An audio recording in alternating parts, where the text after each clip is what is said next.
This is Richard Solomon, and I have the unbelievable honor, and I'm so appreciative to be with someone who I guess I feel like I grew up with, and to me is just an incredible legend, and just the honor of being with you. This is Cousin Bruce Morrow, and if you've lived in New York, you have to know him from either radio or television or satellite radio. And we're at Book Expo in New York at the Javits Center, and he just wrote Rock and Roll and the Beat Goes On. And in many ways, it's almost a book that's sort of like about pop culture, not just music. Well, it is pop culture. And you know what it is? It's really the second in a series. It might be a trilogy, but this is the second in the series. The first one was doo-wop, and that really traced the origins of music, of rock and roll. And I went back to slave trade. I went back to gospel. I went back to the big band, and then I ended up in doo-wop, which is, vocal harmony. And it's God's gift to the human being is his temporary gift, by the way, the human voice, the most beautiful instrument of all. And what I'm trying to do with that book, that was a book that I was really worried that the genre was going to disappear. Because programmers today just don't understand that music doesn't get old. If it has it in the grooves, if it's good music, there's no such thing as getting old. Mr. Beethoven and Mussorgsky can testify to that. So I wrote that first book, but that book was my journey. The book I just finished, that's going to be coming out very shortly, is called Rock and Roll and the Beat Goes On. This is my witness book. Now, there's a difference. I said journey and witness. I witnessed this because I grew up during this era, and it takes part from 63 to 1973. Now, how we ever got out of that decade with our skin, I don't know. It's funny, until you write about it and you put it together, you don't realize what an amazing, dynamic, crazy generation and decade this was. And what talent. Oh, the talent. And the book, the book is kind of interesting. What comes first, though? The cart or the horse, or what, the egg or the chicken? The chicken, right. Music is based on culture. Culture then stimulates the poets, the artists, and we have something called music. So this book has written, and then I'm going to explain why I wrote it the way I do, because it's written in the way I speak. It is not a textbook. It's authentic. No, it's not a thinking book. It's a fun book. But it's I want it to be from the fun. Heart. Yes, it's a heart book. Yes. It's a witness book. That's what I mean when I say witness. So it's written for people to enjoy. Every page you open up, it's color, and it says, hey, I'm a party. And you're going to say, oh, God, I remember that. There's cars, and there's news events, and good and bad, TV shows, movies, right? The clothes we wore, the things we ate. And, of course, all surrounded by the poets' music, right? And the music, of course, is so diverse in the 60s. We have everybody in there. Yeah, so the Mamas and Papas, the Beatles, the Rolling Stones, and Billy Joel wrote the epilogue, which I'm very proud of. Brian Wilson, Beach Boys, wrote the foreword. My friend Petula Clark wrote the preface. Right, so, I mean, everybody got into this book. Now, the book, I have to warn everybody, is a book that you probably get a hernia from. You have to be careful the way you lift it. And the one you have here is just a proof. The real book coming out will be hardcover, of course. This is a proof book. It'll weigh even more. Now, I made a big mistake. What was that? I should have been paid by the pound. Not for Cousin Brucie. I should have said, I'm going to be paid by the pound. Dickens got paid by the word. I should be paid by the pound. This thing is a son of a gun. It's a big book. It's a coffee table book. And it's a book that everybody should have in their library. Give to their kids. But there's a lot of love, because I see the love for music and the people of music and the musicians all in the book.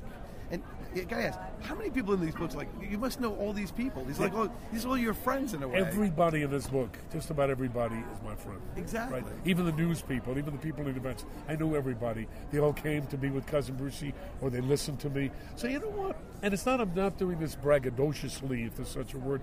I'm doing this out of love, and I'm just sincerely so grateful to these people to allow me into their lives. That's the way I feel, and that's the way the book is written. But it must be very cool to be sort of one of these people in New York, for example, and you're in everybody's home. Everybody knows who you are. You've all been a part of our lives. We all grew up with you. We all know you, and we listen to your insights, the way you talk to people, and you're so comforting because you've always been there with us. Well, it's kind of nice to know that there's something of a tradition still around. It's like I always look at myself as sort of a conduit, a bridge.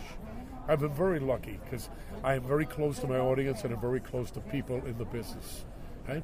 So I'm this conduit, And that is luck. I'm a very fortunate man. I'm the kind of guy I love going to work. I'm still on the air. I'm on my Sirius XM broadcast. And what channel? I'm on Channel 5. Right. And Channel 6. I do Cruising with Cousin Brucie Okay. on Wednesdays. Okay. And it depends what time zone you're in because I have to get used to that. And then on Saturday on Channel 6. And then my shows are repeated.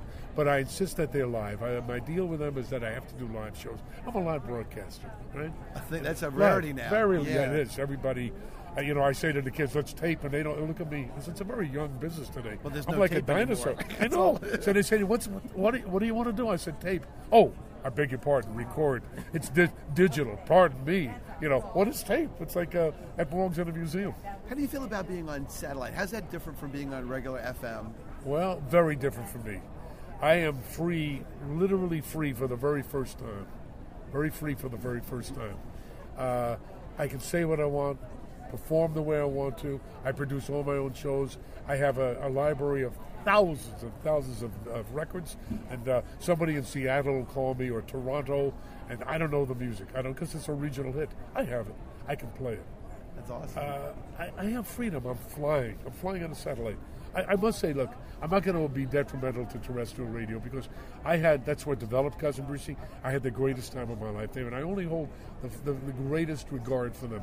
However, if I have the choice, there's no choice anymore. I'm flying. Cousin Brucie is flying on a damn satellite. Well, that's you can't be bigger than that. No, it's wonderful. So speaking of music, I see here there's a CD. Could you talk about that for a quick minute? Well, the CD is sort of an adjunct. It goes along with the book. It's available. There's a gentleman here who owns something called oldies.com. Okay. And I give away a lot of the music on my shows, and he owns collectibles records. And he and I are good friends. So he looked at the book and he said, and also my doo-wop book, we put an album out. He says, how about let's put an album out and we'll sell the album with the books or sell it alone.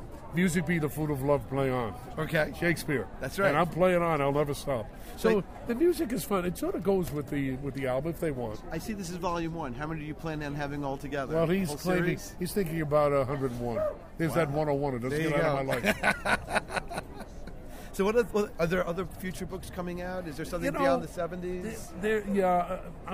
I think there's one more book of this nature in me, okay. 73 and 83. I like to sort of follow a series. So as I said, this is number 2 in the trilogy, maybe.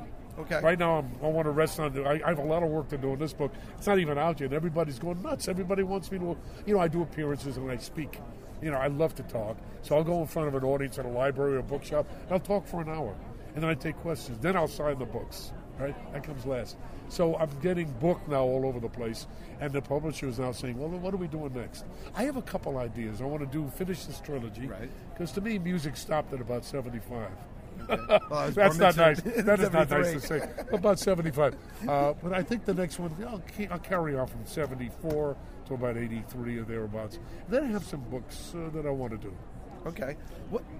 When you wrote this book, was there anything that was like a revelation to you or just something that kind of hit you that you never kind of thought about? Yep. Interesting you say that because I do not understand how we survived the 60s.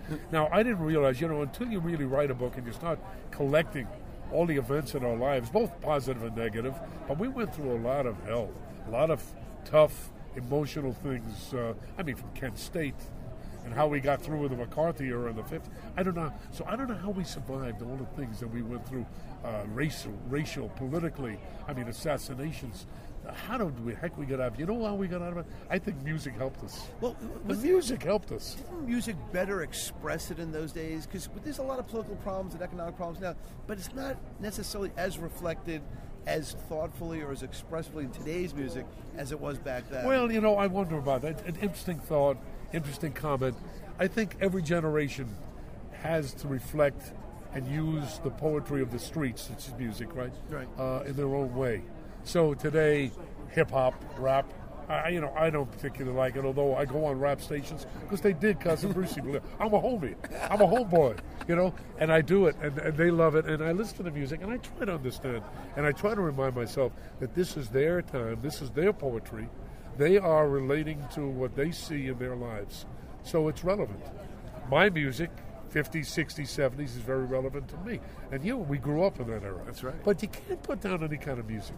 And once again, music be the food of love, play on. There you go. Well, thank you so much for your time. I wish you nothing but tremendous success, both on the air and in book form. And I also want to thank all the people who were gracious enough to let me have the time to be with you today. My pleasure. Thank you. Thank you very much. Thank you. See you on the radio.